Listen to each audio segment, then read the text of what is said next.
adalah kalau ada kegiatan-kegiatan ini yang bertanggung jawab sebagai penanggung jawab MBD atau SPPD dan sebagainya itu adalah Bu Ulfa Hasanasari. Teman-teman juga yang ada di Kesling itu ada Bu Betty, ada Bu Ayu, ada Mas Ari, ada Mbak Murti. Itu juga sebagai penanggung jawab yang ada di kesehatan lingkungan, tentunya di bidang tempat pengolahan pangan.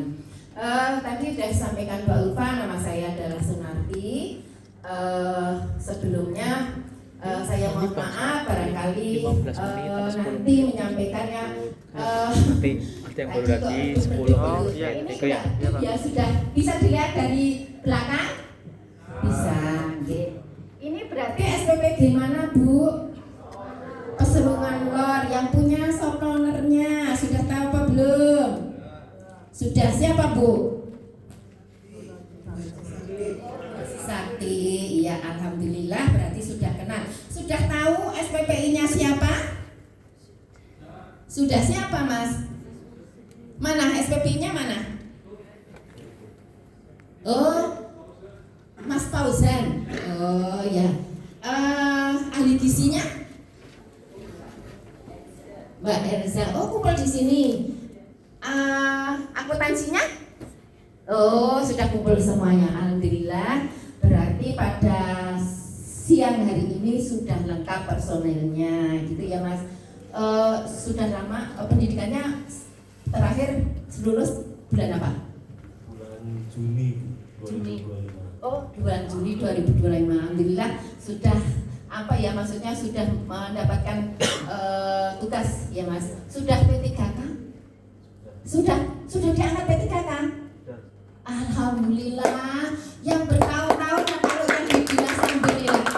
Yang bertahun-tahun yang ngabdi di dinas itu aja belum tentu diangkat. Ini baru bulan Juni kemarin lulus, sekarang sudah diangkat P3K. Alhamdulillah ya Mas. Alhamdulillahirabbil alamin. Mudah-mudahan terus ya. Saya akan menyampaikan kebijakan pangan siap saji. Mudah-mudahan nanti penjenengan bisa mengikuti sampai dengan selesai, dan kalau ngantuk berarti tidur. Kalau tidur nanti tak tanyai.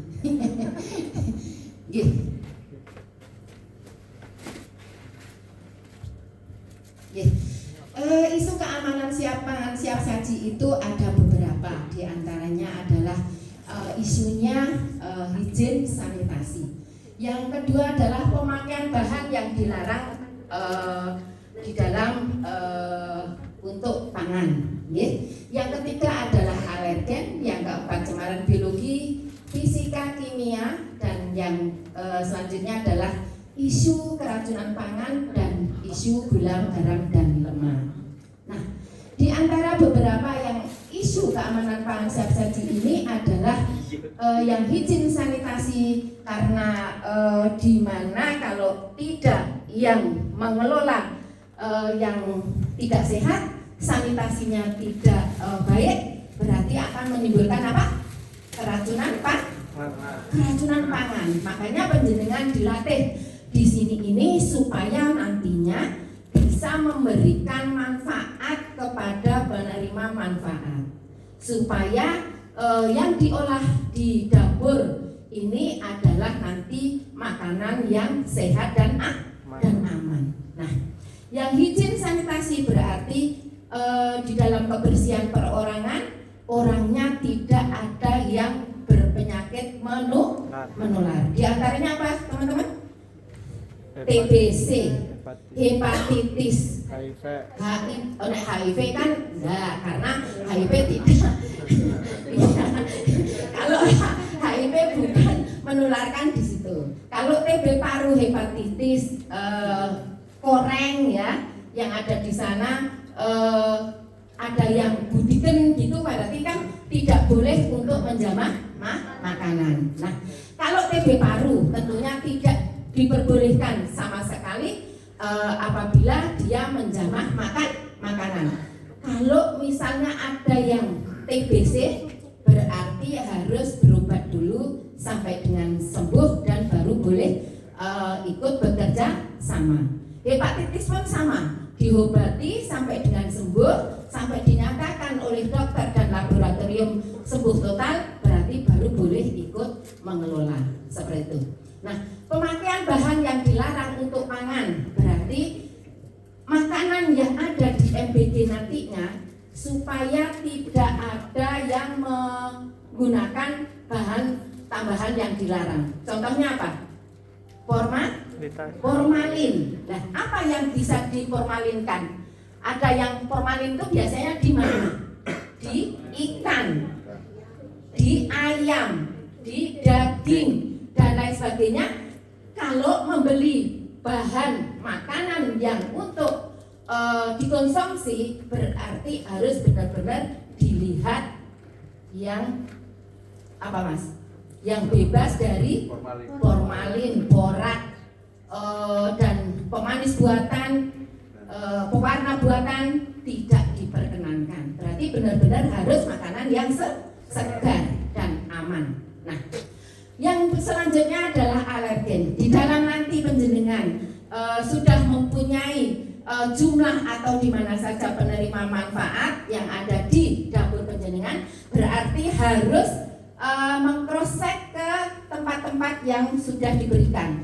Adakah yang alergi untuk sekolah atau penerima manfaat? Kalau ada yang alergi berarti harus ditulis dan benar-benar tidak diberikan. Misalnya ada yang alergi, biasanya kan alergi beda-beda. Ada yang alergi telur, ada yang alergi ikan, ada yang alergi udang, ada yang alergi cumi dan sebagainya. Berarti penerimaan manfaat harus didata yang alergi, gitu ya teman-teman. Nanti siapa yang tugasnya seperti itu, nanti monggo disesuaikan dengan tugas masing-masing.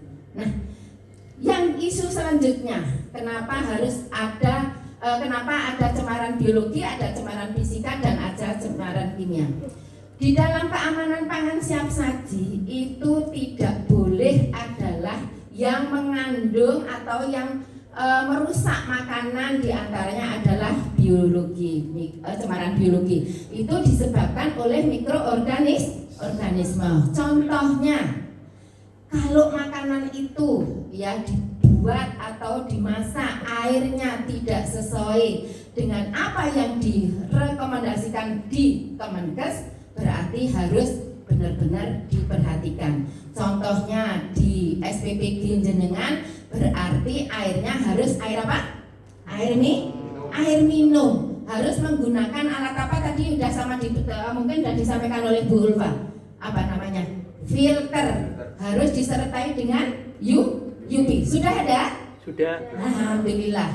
Kalau sudah itu nanti akan dicek ke laboratorium. Nah, kalau sudah dicek ke laboratorium berarti aman dan tidaknya sesuai dengan aturan Kemenkes tidak, peraturan PEMS tidak, nanti yang membuktikan adalah hasil laboratorium. Nah, mudah-mudahan di dapur yang ada di sini, yang ada penjenengan ini tempati nanti, mudah-mudahan airnya juga sudah aman seperti itu. Nah, untuk cemaran fisika apa, kimia apa Bu? Kalau yang fisika itu tentunya makanan harus bebas dari cemaran fisika. Contohnya apa Bu? Rambut yang ada di makanan, strapless yang ada di makanan, kerikil batu, dan lain sebagainya tidak diperkenankan di dalam makanan yang akan diberikan penerima manfaat. Itu berbahaya sekali. Lah, sama dengan yang kimia. Nah, zat kimia itu adalah berbahaya. Misalnya pestisida. Makanya kenapa harus mencuci sayuran yang benar, air mengalir, dan harus yang bersih, pakainya air minum. Itu supaya tidak terjadi cemaran kimia. Karena apa? Pestisidanya harus dicuci supaya larut. Nah, sekarang ini yang namanya sayur-sayuran banyak yang diobat dengan pestisida. Betul apa betul? Betul. Nah, makanya harus hati-hati. Nah, kalau menaruh juga bahan-bahan sanitasi yang ada di SPPG atau MBG penjenengan, jangan ditaruh di tempat ruang tempat penyimpanan barang kering maupun basah. Begitu ya? Ya, Jadi harus ditempatkan tersendiri untuk ruangan atau tempat sanitasi yang ada di masing-masing MBG seperti itu.